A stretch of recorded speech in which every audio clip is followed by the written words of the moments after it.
Hey, what's good YouTube? My name's Gray, and today on Consoletronix I will be casting my gaze onto the video games based on one of my all-time favourite film franchises. And with the new one, Alien Covenant, little more than a month away, what better time to reacquaint ourselves to this fantastic film series' history.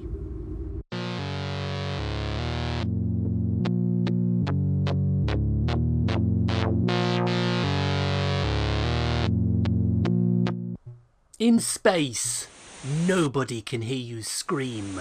But the thought of playing a Commodore 64 game for an extended period of time is usually enough to elicit a few howls of despair from me. But that being said, the very first game based on Ridley Scott's seminal sci-fi horror may not look like much. In fact, I think the only thing that's dated worse than this game is me after a few too many Stellars, but it is still capable of ratcheting up the tension to edge of your seat levels. A gem.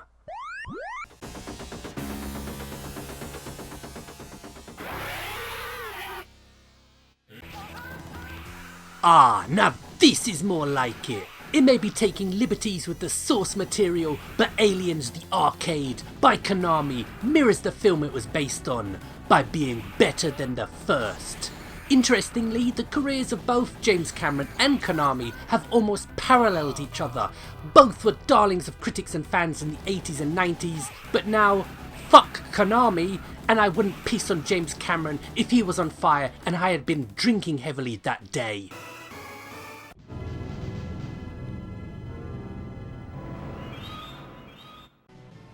A lot of people will tell you exactly what's wrong with the third Aliens movie. The script, trying to replicate the first film, the fact that they felt they needed to make another.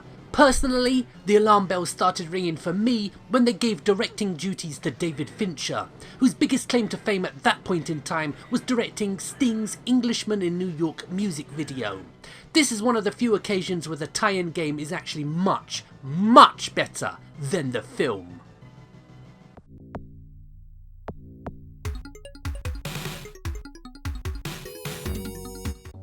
You know, on reflection, maybe I was a little overcritical just now, because in many ways, I'm glad 20th Century Fox made Alien 3. So what if it's not as good as the first two? They tried something different to keep the franchise fresh, and for that alone they should be commended.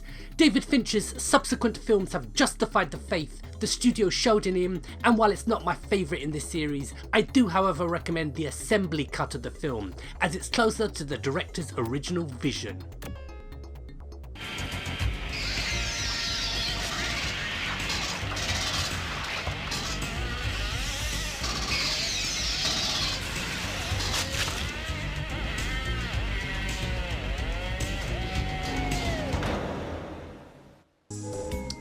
Alien Trilogy, developed by South London's finest, Probe Entertainment, one of the many British software houses who came to prominence in the 32-bit era, which was an exciting time for gamers as we bid fond farewell to the past their prime 16 bits and looked forward to the future.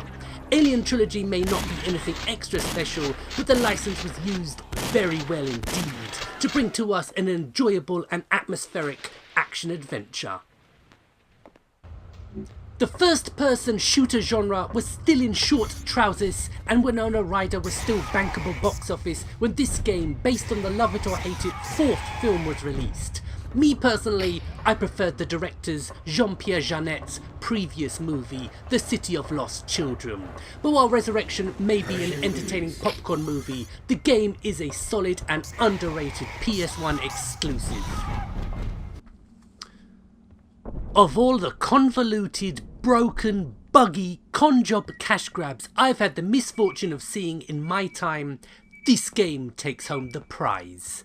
However, that being said, publisher Sega clearly did something right, as Colonial Marines was one of the best-selling games on both the PS3 and 360 in 2013 here in the UK.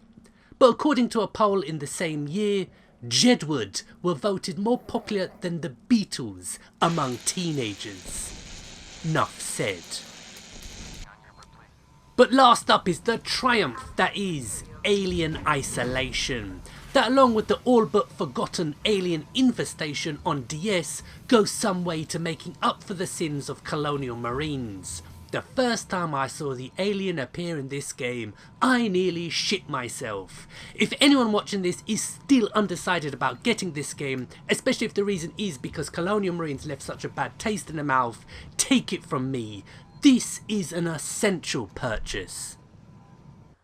So there we have it folks, this has been my retrospective on all things aliens. Now I'm off to rewatch all the movies in anticipation of the release of Alien Covenant. So thanks for watching, I hope you enjoyed, and if you did, why not suggest the subject for future Video Games Showcase episodes. So my name's Gray, and it's game over man, game over.